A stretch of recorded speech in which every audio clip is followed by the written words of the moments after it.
à vous manifester. Si vous avez des objections, mais on prendrait peut-être le prochain intervenant tout de suite parce que d'autres personnes ne se sont pas présentées.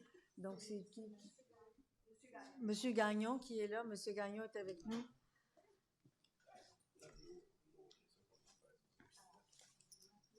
Bonjour, madame. Bonsoir, monsieur Gagnon. Alors, Est-ce que ça commence? Alors, le moment est à vous, monsieur Gagnon. Nous vous écoutons et nous vous remercions de vous être déplacé pour venir exprimer votre opinion. OK. Bon, j'habite Saint-Hubert depuis 40 ans et je chauffe la maison depuis 25 ans avec un poêle à bois. Est-ce que c'est uniquement au bois ou au bois? Non, c'est pas trop d'ouvrage, là, des fois. Bon, alors ce que j'ai fait, là, j'ai 3 points là, que je vous ai transmis ça après-midi, là, puis j'avais 3 points, là, mais il y en a un que ça apparaît pas, mais dans le courriel.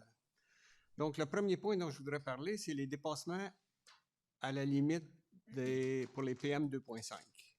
Alors, je suis allé au site du ministère de l'Environnement du Québec, et puis c'est assez bien fait, puis on nous donne des informations, mais ça s'arrête en 2021. Donc, j'ai pas pu, on peut pas aller plus loin que 2021. Alors, j'ai regardé les données qui étaient disponibles sur les sites web du ministère pour les années 2020 et 2021.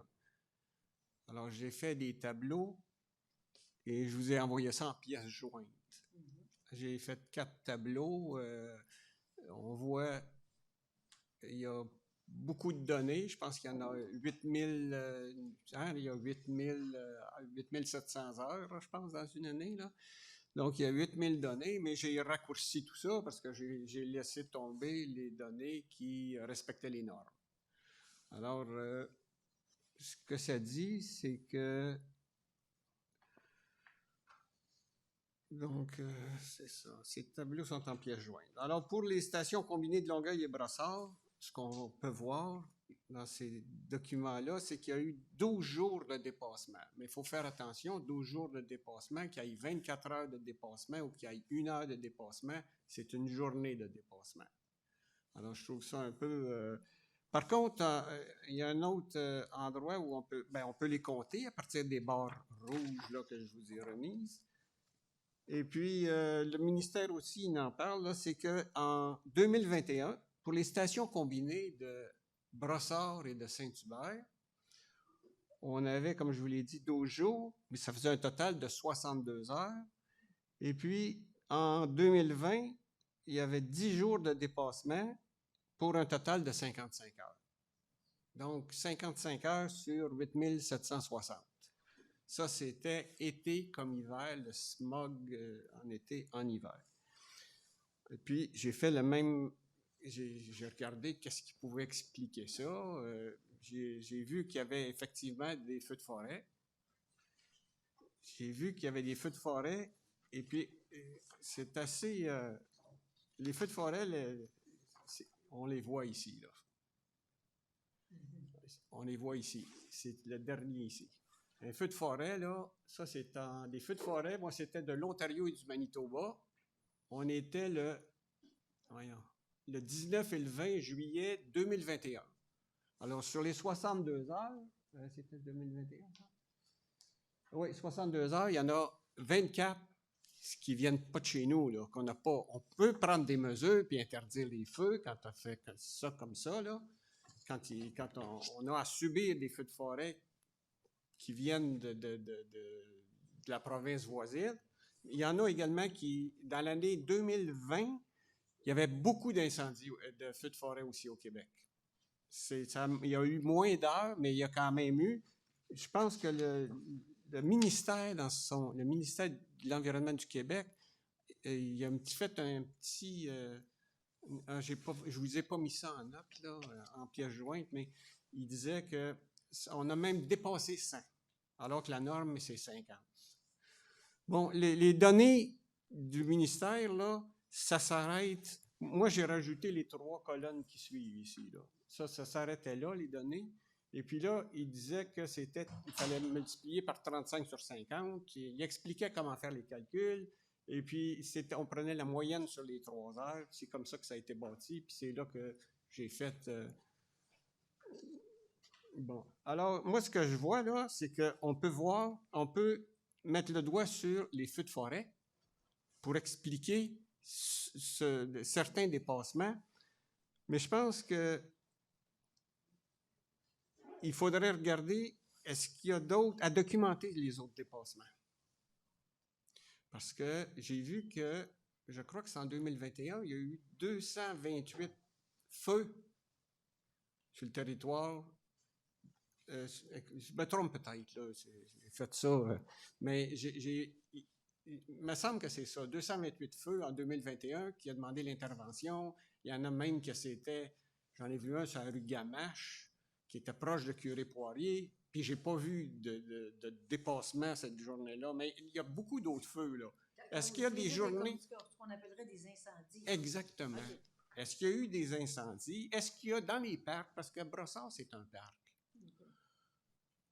Est-ce qu'il y a eu des activités locales où on aurait, je sais pas quoi, là, on aurait un barbecue... le feu de la Saint-Jean. Un feu de la Saint-Jean... Une journée, j'ai vu que des fois, ils invitaient l'OSM dans le parc et tout ça. Puis, qu'on a des journées... Est-ce que ça... J'ai pas pu, parce que moi, j'ai regardé sur l'Internet, je disais, donnez les dates, y a-t-il un incendie, y a-t-il des choses, mais j'ai pas... Alors que le service de police pourrait vous dire, le service des incendies de la ville de Longueuil pourrait vous dire, est-ce qu'il y en a? Puis, comme à Brossard, on pourrait vous dire. Puis on pourrait peut-être trouver qu'il y a d'autres... il y a d'autres dépassements qui s'expliquent, mais pas par les feux de foyer. Les feux de foyer ou bien non, les feux dans la cour, là, les feux extérieurs. Bon, alors j'ai regardé les données, là, puis j'ai vu que la norme étant 50, il y a beaucoup de dépassements qui sont quand même assez légers. C'est léger, OK? Alors j'ai regardé, tout ça, ça me semble quand même assez modeste pour les 2 années. Là, peut-être la situation était tout à fait différente en 2019, 2018, mais j'ai trouvé que le nombre de dépassements de jours, de jours, comme je vous l'ai dit, c'était un peu trompeur, mais les heures de dépassement, je trouvais ça quand même assez modeste comme nombre. Puis, je pensais que c'était quand même assez facile à gérer. Et surtout, pas besoin d'un règlement pour ça. Moi, je vais répondre à votre question, qu'est-ce que je pourrais suggérer? Je vais répondre avant que vous posiez la question. Moi, la ville pourrait, tout comme pour le déneigement, nous avertir qu'il y a une alerte au smog au cours des heures à venir, et nous demander de ne pas nous servir de notre foyer. Je pense que ce serait une bonne façon de gérer ces dépassements-là, ou alors ces risques-là de dépassement. Après tout, nous aussi, là, madame, monsieur disait qu'il y avait des enfants et tout ça, là, un précédent intervenant. Nous aussi, on est préoccupés de notre santé. Puis on a 3 enfants, puis on se préoccupe de la santé de nos enfants, puis même de nos petits-enfants. Alors, je pense que s'ils nous disent qu'il y a un problème, puis que c'est pour devenir dangereux, puis on sait qu'est-ce qu'on a à faire. Si on nous demande de ne pas se servir de notre foyer à ce moment-là, bien, je pense que ça pourrait être une façon de passer à travers ces épisodes-là. Mais ce qui m'inquiète, cependant, c'est qu'il faudrait avoir 2 conditions. C'est que les alertes, je ne suis pas trop familier avec les alertes, comment ça fonctionne, là. Mais je pense que c'est Environnement Canada qui... Mais qu'est-ce qui fait dire qu'on va faire une alerte? Là, je ne suis pas au courant de ça, mais je crois qu'il faudrait que les alertes soient spécifiques à la Rive-Sud. Pas qu'on nous dise qu'il y a peut-être un risque dans le sud du Québec, mais puis qu'on se retrouve finalement à avoir, je sais pas moi, 15 jours d'alerte où on nous dit cesse de faire un feu, puis qu'au bout du compte, on fait l'analyse, puis on se retrouve avec 4 jours. Là. Je voudrais pas que ce soit des critères, il faudrait que ce soit des critères objectifs. Je pense que dans la présentation, au tout début, il y avait une illustration qui montrait une inversion de température. Je pense que c'est une condition qui est susceptible d'engendrer du smog ou des choses comme ça. Je pense que, je ne sais pas là, si on pourrait nous donner ce genre d'informations-là ou si c'est juste comment ça fonctionne. Là. Mais ça mériterait d'être examiné, je crois. Puis ça pourrait permettre de voir aussi combien d'alertes on a eu, puis combien il y en a eu de dépassements. Est-ce que il ne faut pas crier au loup trop souvent si on se rend compte après coup qu'il n'y a pas vraiment eu de loup, là, ou il y en a eu si peu. Ensuite de ça, oui. Bon, les PM 2.5 émis par les véhicules, c'était mon second sujet. Ces émissions ne sont pas négligeables. Puis, je vous mentionnais que je vous ai fait parvenir un document qui était fait par le gouvernement canadien. C'était un tableau. C'est un assez grand tableau, là. Et puis, parce que il me semble que j'ai entendu la fois précédente où on nous disait que le transport, c'était les foyers qui étaient le problème, mais je me rends compte qu'en regardant cette feuille-là, on expose c'était le sommet national des émissions annuelles de PM 2.5. Alors, on va jusqu'à l'année de 1990 à 2020. Puis ce qu'on nous dit, c'est que, voyons, c'est quoi là? La combustion du bois résidentiel, c'est 80 000 tonnes au Canada. Ça représente 80 000 tonnes, la combustion pour résidentiel, la combustion du bois. On regarde, c'est même, pour ce qui est du transport, voyez-vous, on a 20 000 tonnes. Pour les poussières, voyons, il peut y avoir. C'est des tonnes d'émissions. Des tonnes d'émissions, oui, qui sont remises en suspension. Tandis que dans le cas là, j'arrive pas à retrouver ça. C'était les poussières. Il y a 20 000 tonnes qui sont remises en suspension par la circulation automobile. C'est que si on reste proche d'une autoroute, il y a 80 000 qui viennent et que pour les feux de la combustion du bois. Il y en a 20 000 juste pour circuler sur la route. On remet en suspension des particules. C'est dans ce tableau-là. Ensuite de ça, on a à peu près 9 000 pour les véhicules.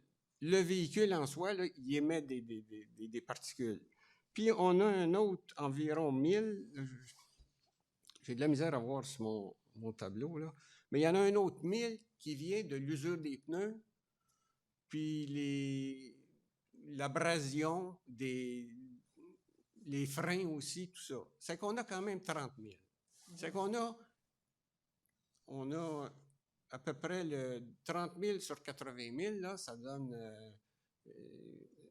3/8, là. On a quand même, ça représente, c'est pas négligeable autrement dit. Non, c'est quand même alors, ça m'amène à...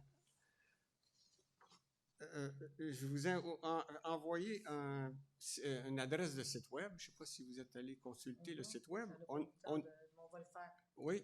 Ouais. Ah, vous allez le faire ici à Longueuil? Non, on ne le fera pas ici ce soir. Non, ce que je vous dis, c'est qu'on a reçu votre document, oui. Mais on n'a pas eu le temps de prendre connaissance de toutes les références. OK. Bon, ben je vous ai envoyé ça, là, le Laval Smog. C'est que la ville de Laval, elle offre aux usagers le transport à 1 $ quand il y a du smog estival. Mm-hmm. Puis là, je pense que ça serait une bonne chose que Longueuil fasse la même chose. Puis ça pourrait être une mesure incitative, de la même façon que si on veut régler le problème, en demandant, quand on a des épisodes de feux de forêt, je comprends que c'est pas personne, là, mais est-ce que les gens vont prendre l'autobus à 1 $? Alors que, parce que c'est facile de dire, je suis en train de faire la même chose, mais est-ce que, le monsieur disait, les foyers, ça prend une certification. Moi, je me préoccupe des feux dans la cour, mais pour ce qui est, j'en ai pas, mais je pense que ça serait une bonne idée. Moi, je vous dis, le transport à 1 $, ça serait une bonne idée, puis ça démontrait que peut-être qu'il y a des gens qui prennent ça au sérieux. De la même façon, est-ce qu'on va arrêter si dans le cas de la ville de Longueuil qui nous appellerait puis qui nous dirait il y a des risques de smog, on a été averti par... je pense que la ville de Laval, ils attendent à 5 heures, je pense, puis avant de mettre ça en application. Il y a déjà, je pense que c'est Environnement Canada qui dit oui, il y a un risque de smog. Eux autres, ils disent demain, c'est à 1 $. C'est comme ça que c'est fait. Merci. Bon. Alors ça, c'est le deuxième point. Puis le troisième point, c'est mon expérience du verglas. Alors, on a trouvé ça un peu traumatisant, là, cette période-là, tout ça. Puis on a acheté un foyer, j'ai acheté un foyer en 1998. Et ce foyer-là, je trouvais que c'était un foyer quand même qui était d'assez bonne qualité, là. Et puis, en 98, je sais pas, la certification, là, on oublie ça, là. Ben, en tout cas, je sais pas... Le fabricant me disait, parce que le fabricant, il remettait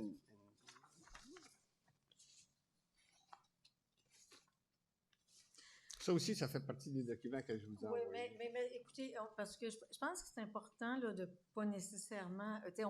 on veut pas vous faire dévoiler vos secrets de famille. Non. Alors, on va parler un petit peu hypothétiquement. Mettons qu'on a un foyer qui date de 1998. Pour fin de la discussion, je vous laisse nous dire, pour hypothèse, y es-tu certifié ou y es-tu pas certifié? Juste pour qu'on puisse suivre votre logique, là. Non, ben j'ai pas vu de rien de certification. OK.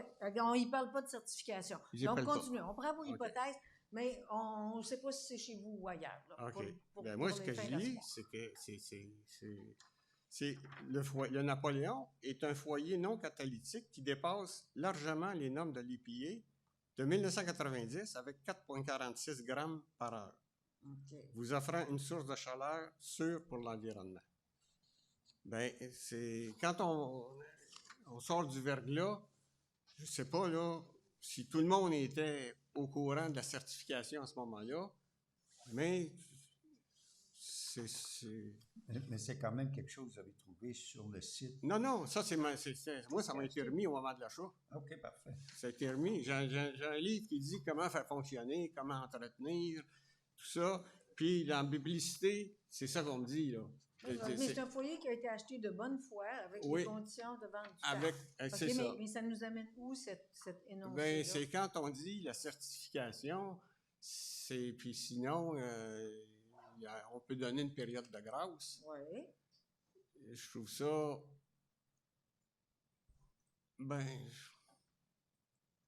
je voudrais pas qu'un actif devienne un passif. OK, vous n'aimeriez pas que, dans votre cas, quelqu'un vienne dire votre foyer doit être remplacé. Oui. OK. Absolument. Message reçu. Mais tu sais, je ne sais pas, parce que je trouve que c'est quand même important, là, c'est chez vous, vous êtes ici, puis tout ça, fait qu'il faut quand même respecter la vie privée des gens. Alors, vous, si je comprends bien, vous êtes de l'avis que des gens qui auraient un foyer, ou quelqu'un qui... C'est la théorie des droits acquis, un foyer a été installé de bonne foi, parce que je me permets d'ajouter le mot « de bonne foi », parce que si on parle de quelqu'un qui a installé un foyer, puis c'est fait de façon négligente, ben, de toute façon, s'il y a un incendie, il va être trouvé responsable, puis il y a toutes sortes de conséquences. Mais quelqu'un qui installe un foyer de bonne foi, un foyer qui a été correctement vendu, à ce moment-là, on se pose la question, c'est quoi la durée de vie d'un foyer, puis est-ce que la ville peut intervenir, puis... Madame, j'ai presque d'une pièce, là, ici, là, c'est marqué. 25 ans, un instant, de garantie limitée. 25 ans de garantie, verglas, c'est en 98. Exactement. On est tous capables de compter. Oui, exactement. Okay. Mais madame, quand vous achetez une auto, des fois c'est 5 ans, 60 000 km ou 7 ans, 100 000 km. Moi, j'ai pas vu les encombrants chez nous, ça passe le vendredi. J'ai vu personne mettre son auto, dire mon auto, la garantie est finie, donc je la mets au vidange. Ils vont venir la chercher. C'est pas une raison. Non, c'est bien, M. Gagnon, c'est parce que juste, on voit le temps et on me signale que le temps avance. Alors, j'essaie de vous aider un petit peu à cerner. Alors, à ce moment-là, je vais ajuster mon résumé, peut-être. Madame, il y a aussi une autre chose qu'on peut s'en rendre compte que le foyer est efficace. Un foyer, madame, la combustion, là, c'est 2 réactions chimiques. Une puis une autre. Le premier, le carbone organique, il va brûler dans n'importe quel foyer, il va faire du CO. Du CO, c'est gazeux. Si le foyer est conçu pour brûler ce CO2-là, il va aussi brûler des imbrûlés. Mais si ça fonctionne comme ça, d'ailleurs, c'est comme ça que c'est. Puis les fabricants, après ça, ils ont dit on va mettre une 2e chambre de combustion. Là, ils descendent les normes à 2,5. Là, peut-être qu'il y en a un qui va dire hey, il y a une 3e chambre de combustion, là, 0 CO qui va sortir. Mais je vais juste une dernière question, peut-être pour terminer, je vais passer la parole à mon collègue. Là. Vous, votre point, le règlement provincial établit certaines normes.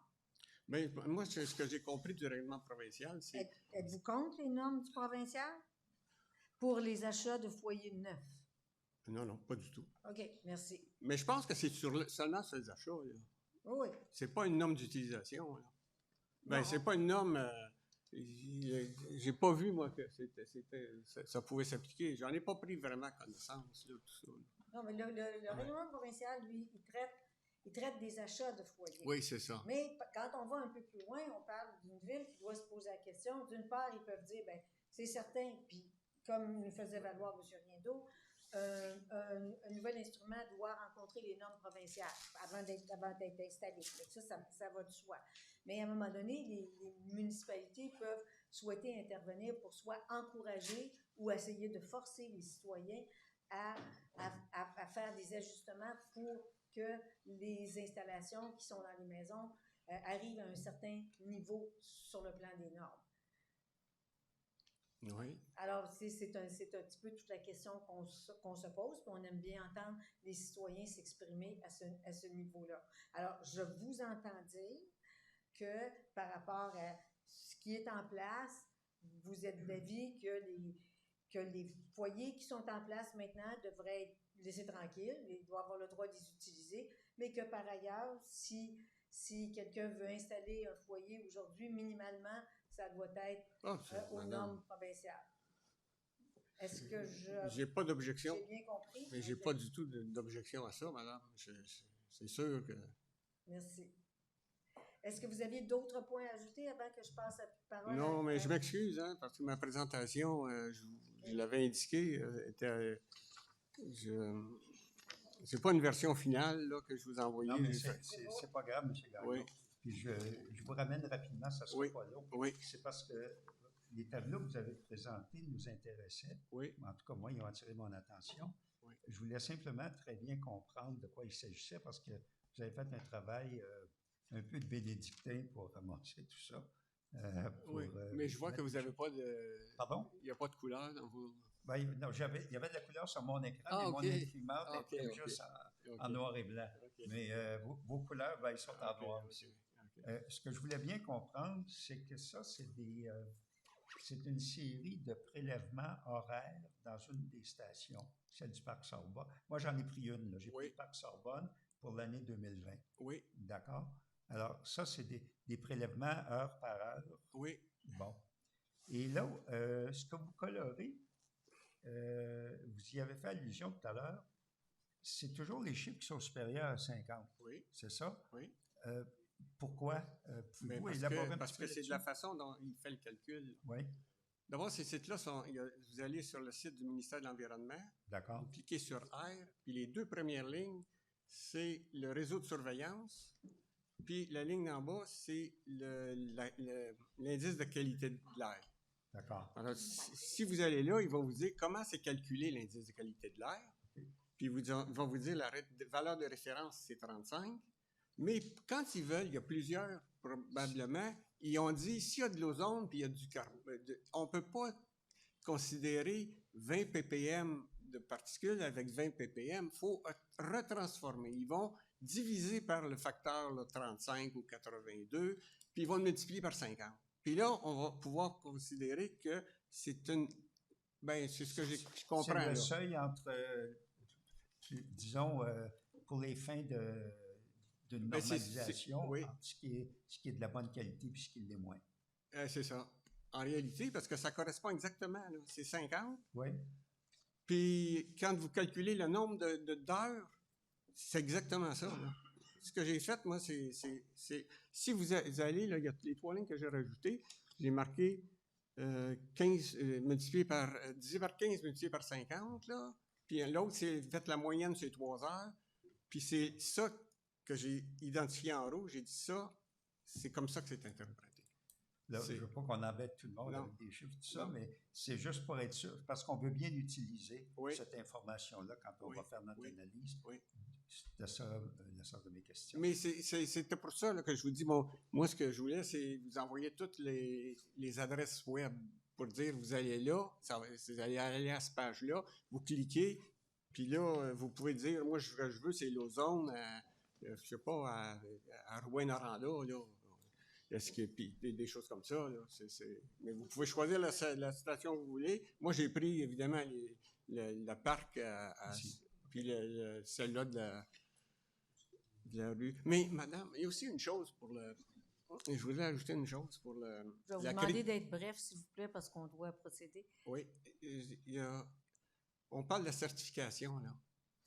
Ça, c'est fait par le ministère de l'Environnement, je crois. Hein? C'est le ministère, en tout cas, c'est les chiffres, puis c'est... Moi, je crois que c'est le ministère de l'Environnement, mais c'est celui qui opère les stations. Bien, ce que je me dis, si on parle de certification pour les poêles, il faudrait peut-être parler de certification pour les personnes qui effectuent le travail. Est-ce qu'ils sont audités, ces gens-là? Est-ce qu'ils ont des audits de qualité? Les entreprises, quand ils leur disent des normes ISO, là, c'est parce que leurs clients disent, moi, ce que je veux, c'est être sûr que c'est de qualité, qu'est-ce que tu nous vends, puis que ça rassure les gens ou les usines ou les gens qui vont acheter mon produit, là. Mais c'est de la même... Je comprends que vous êtes en train de dire, mettre de l'avant que c'est une chose d'exiger que les produits rencontrent certaines normes, mais que nos mesures de contrôle et de test doivent également faire l'objet d'exercices de validation. Je pense que oui. OK, donc c'est correct. J'essaie de résumer parce qu'on doit passer peut-être à notre prochain intervenant. Et je pense que c'est un point qui est très, très, très bien dit. Et je pense que de plus en plus, le souci de la transparence devrait être que leur façon d'analyser, puis tout ça, c'est bon que ce soit documenté de manière à ce que les gens de la population ou d'autres experts puissent s'assurer que les données sont totalement fiables, à jour et complètes. Mm-hmm. OK. Merci. Bon, ben merci. Merci. Alors, je vais inviter monsieur, on m'informe que monsieur Tomei est rendu dans la salle, s'il vous plaît. Monsieur Tomei, j'ai eu connaissance, vous êtes entré peut-être un petit peu après les autres. On s'est permis de passer un petit peu plus de temps avec ceux qui vous ont précédés, mais j'aimerais vous rappeler que normalement, votre présentation se fait à l'intérieur de 10 minutes et qu'on a une période de 10 minutes d'échange après. Alors, et je note aussi, je crois que vous nous avez transmis un document. Alors, ce sera ou vous avez répondu à un formulaire sur le web ou est-ce que mes notes, oui. Alors, la commission va prendre connaissance de votre écrit. Excellent. Allez-y.